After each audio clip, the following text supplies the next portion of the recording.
It wasn't that long ago that the reason you played a video game was all on the disc.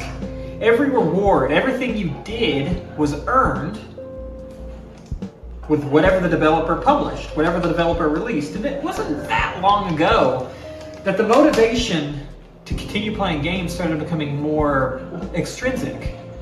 You had to take out your wallet and purchase the reinforcers, your motivation. And it started to change the way we were reinforcing people. And I think that it's now manipulative in some way. And there's evidence for that.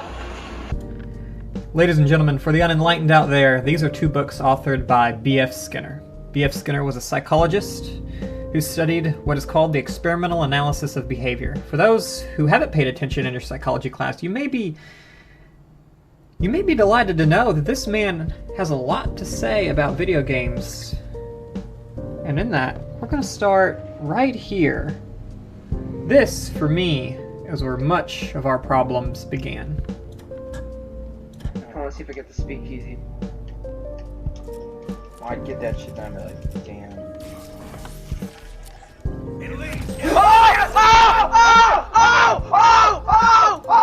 Oh my god! Oh my god! Oh my god! Oh my god! Oh my god! Oh my god! Oh my god! Oh my god! Oh my god! Oh my god! Oh my god! Oh my god! Oh my god! Oh my god!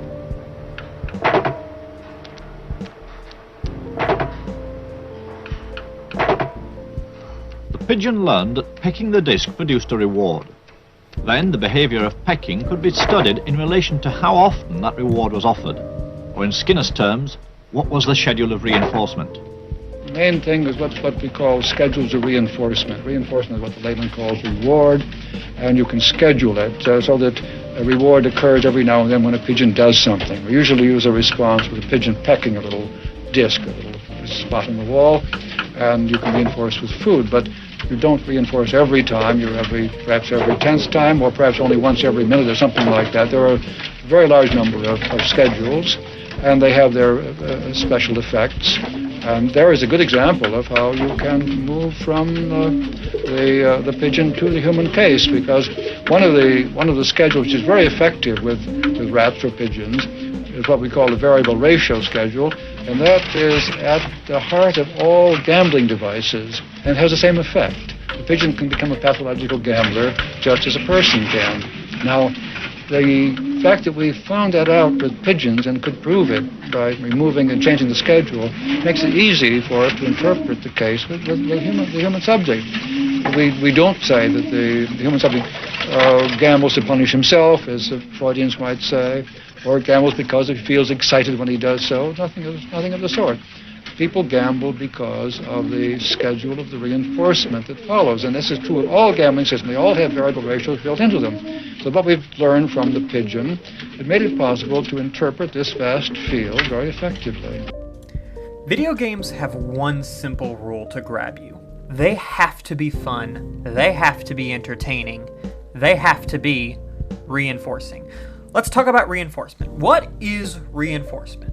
In behavior analysis, the science that B.F. Skinner practiced and discovered, reinforcement is an event that occurs after behavior that increases that behavior. That could be any behavior a living organism does, right? So things that are reinforcing increase behavior. So what's the goal of a video game? Well, I would hope that goal, at least in the developer's intent, is to get you to play more. That's in itself not wrong. That's not wrong. That's what fun is. That's what excitement is. Something that's so engaging that you want to play more of. But in scientific terms, it's going to be something that is reinforcing the behavior and increasing the frequency of that behavior, right?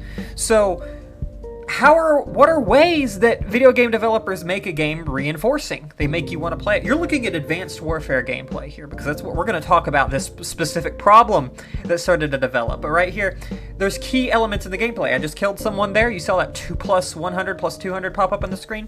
That's fixed ratio reinforcement. So there's different intervals and time schedules of reinforcement that have different effects on behavior. Let's talk about that real quick. That's what he was talking about. He was talking about something very specific called variable ratio reinforcement. Now, these schedules of reinforcement have been published in his work. I believe in the 1950s, the 1960s, he published the effects of different intervals of reinforcement. Now, he was doing this to lab animals. He was doing this to rats and pigeons, but what he found is that different schedules of reinforcement produced different results. So if we go here, and we can see that, of course, there's the fixed ratio and the different effects, and you can see here. I want you to note something. Now, this is going to be kind of hard to look at, but these are different data sets they pulled. There's something very specific about variable ratio. What is variable ratio? I'm going to compare a fixed ratio. A fixed ratio is when you do one thing and one thing happens. Like, you engage in X, then Y happens. A fixed number of behaviors is reinforced. So in Call of Duty, for example, we actually have other types of reinforcement that you might be surprised about, possibly, right? If you get a kill streak, for example, kill 5 people, you get a UAV. Kill 3 people, you get a UAV. That is a fixed ratio of 3 reinforcement. So fixed ratios of reinforcement are fine. They increase behavior, they sustain it, but they're very susceptible to extinction. What does that mean? Those who are relying just on fixed ratio reinforcers, though that's never only the case. There's never just fixed ratio. Or maybe even other types of reinforcers. They're quick to extinction. What does that mean? Extinction is when the behavior fades. People stop playing your game. They stop playing faster. So this new thing started to catch on. This new thing. What's this new thing? Variable ratio reinforcement started to become a significant problem in the gaming community, mostly in loot boxes. So variable ratio reinforcement, this is what we're looking at here, has a schedule that raises behavior, the frequency of behavior, very quickly. So what was B.F. Skinner talking about there? What was happening to the pigeons? Just like gambling addicts, just like people addicted to gambling. I don't really want to use that terminology there. Just like people addicted to gambling, the behavior increases rapidly and it sustains itself for a long time. Behavior increases rapidly, sustains itself. Right? So it's easy to see why someone perhaps might want to utilize this specific reinforcement schedule in their video games. It's very easy to see why they might do that, because it gets you to buy in. Now, here's the thing. Those systems, the loot boxes, the weapons that you got, they had value. They could help you win more games. They could increase the frequency of other types of reinforcement. So you would pay into them to get access to reinforcement. And it was random. Variable ratio. You didn't know what you were going to get. The reinforcement was very, very random. So once someone picked up on the behavior, it took off. They were buying things. And I don't think people realized what they were doing. That was the problem. It's this lack of realization of what was going on. But video games have always been a tool for developers to play with different sets of reinforcement and schedules like that. I think one of the key things here is what I want to distinguish is what makes something manipulative and what makes something fun. A design review and somebody say that's not realistic, and you're like, okay, what does that have to, like, explain to me why that's interesting, because in the real world, I have to write up lists of stuff I have to go to the grocery store to buy. And I've never thought to myself that realism is fun. I go play games to have fun. And so we had to come up with some notion of what fun was. We knew it was an ad hoc definition, and it was the degrees to which the game recognizes and responded to the player's choices and actions, right? You know, in behavioral science, you would say we were explicitly talking about what were reinforcers and what the reinforcement schedules were, right? At that point in time, that was a useful way of making design decisions. The point I would make is, if I go up to a wall and shoot it, to me it feels like the wall is ignoring me. I'm getting a narcissistic injury when the world is ignoring me. So does this, like, to me, I was trying to convey to the user a sense of, yes, you were making choices, yes, you were progressing, which meant the game had to acknowledge that back to you. If you shoot at a wall, there have to be decals. If you kill a bunch of Marines, the Marines have to run away from you, right? You have to have this sense of the game acknowledging and responding to the choices and actions and progressions that you've made. Otherwise, it loses any sort of impact. So what have we seen that's changed over the years? Of course, Gabe Newell there was explaining how they would use schedules of reinforcement to make a game more exciting. We saw gameplay of Half-Life 1. So what were they reinforcing? What were they trying to make fun? That's what reinforcement is. Something that's fun, it makes you want to continue engaging in the behavior of playing the game, okay? So reinforcement, they were using that to make the game fun because they had no other motivations. You spent your money on the game. There was no way that you could also spend more money on the game. There was no alternative motivations of publishers. Okay, so now we have microtransactions, of course. Microtransactions are, you engage in the behavior of spending money on a reinforcing item or thing within the game. Of course, this does require that you enjoy the game itself. You find the game reinforcing. Why? Because you're not going to spend items within a game, within an experience, within a world that you're not going to access again, right? So you do have to have that core gameplay experience be fun, be reinforcing, be exciting. So, what's the key difference here? He was talking about using schedules of reinforcement to have the world interact with you. You know, he's talking about shooting at a wall. That wall reacts to you. Shooting at an enemy, the enemy reacts to you. That's fixed ratios of reinforcement that you know that are that's happening.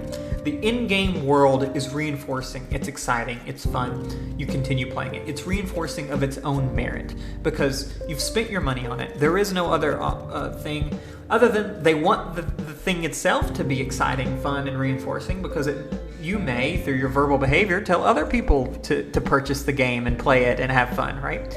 So the key thing, the key importance here is this change in motivations of the publisher. What am I saying here? The motivations of the publisher have changed with reinforcement schedules because of the introduction of microtransactions. So they're not just targeting the behavior of playing the game and enjoying the game of its own merit, they're targeting the behavior of also purchasing microtransactions. So they're doing that with variable intervals of reinforcement. They are also changing the way reinforcement acts on the game. So before, right, let's talk about this. What have they changed before?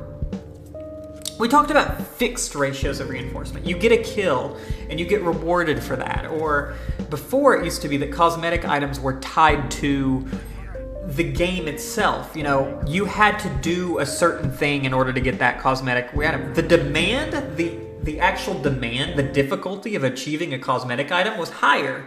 The reinforcement was harder to access. And it could be certain types of fixed ratio reinforcements, for example. It could be get 10 headshots within a certain match or get so many kills within a certain match thing. It could be difficult things that you had to accomplish, and it rewarded you based on that skill, based on the demand they placed upon you. That was the reinforcement, getting good at the game, getting good at what you were playing. So it was still embedded within the system, the game system itself, right? So, well, what we're now seeing is this movement away from skill-based, high-demand reinforcement to more low-demand reinforcers. We're seeing bots being implemented in multiplayer games. You start up a match and you're playing with a bunch of bots. And sometimes they hide that the bots are bots, right? So plenty of games have introduced bot lobbies. It's obvious. It's not something that's hidden. This is a clear thing that's being done. What do these bot lobbies do? Before, a fixed ratio of reinforcement would have been, to get a kill or to get so many kills and get kill streaks or get these things and get rewarded for that. Well, that fixed ratio may be 1, right? It's still maybe 1 for that access to reinforcement, but the demand of getting that fixed ratio reinforcement is lowered, and it keeps you playing longer. Using skill-based matchmaking to change the way and the oftenness that you win. They always want to ride on the precedence of a hard win, of a difficult journey, the systems themselves are becoming more hidden. It used to be you knew what you were getting into, you knew exactly how you were being reinforced, you knew exactly what you had to do. Now they're using systems in place to change the contingencies of reinforcement in such a way that they are hiding how you're being reinforced. And I'm going to display some examples of that on the screen. But they're changing the way you interact with the game, not just so that the game itself is reinforcing of its own merit, but so that you continue interacting with the game and purchasing microtransactions. It's using dopamine-based schedules of reinforcement to continue and to manipulate players into longer game time.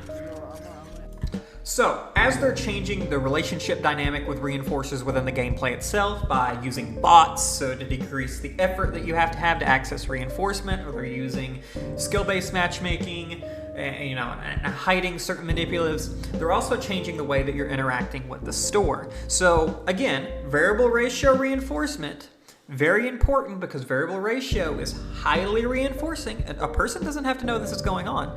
It's highly reinforcing, and such that it's also resistant to extinction as well.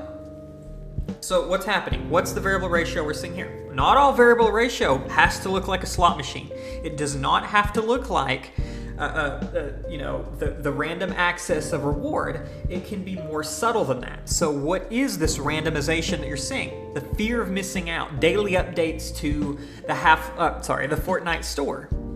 So the store is set to a fixed interval of updates, right? So variable interval update ratio. So you know that the store can change. So what behavior are they targeting? Your interaction with the store. If you're checking in the store daily, you're probably a victim of this conditioning, right? If you're checking the store so often each day that you're highly aware of the changes in the store, they've got you. You are engaged in that variable ratio of reinforcement. And that variable ratio is the change of the store. And it also sets a motivating operation and establishes high reinforcement items for a limited time. And what is this variable ratio here? It's that if you do not purchase at this time, you don't know how long you'll have to wait. It's variable, right? You don't know when you'll have access to that reinforcer again. You may have access to that reinforcer again in a week. It may be in a few days. It may be in a few months. It may be in a few years. So there, you don't know how long that item is going to be available. And you know that, right, it sets an establishing operation and it increases the likelihood that someone would purchase. It is the same system that the pigeons and the rats were introduced to in the Skinner box. It is the same system there that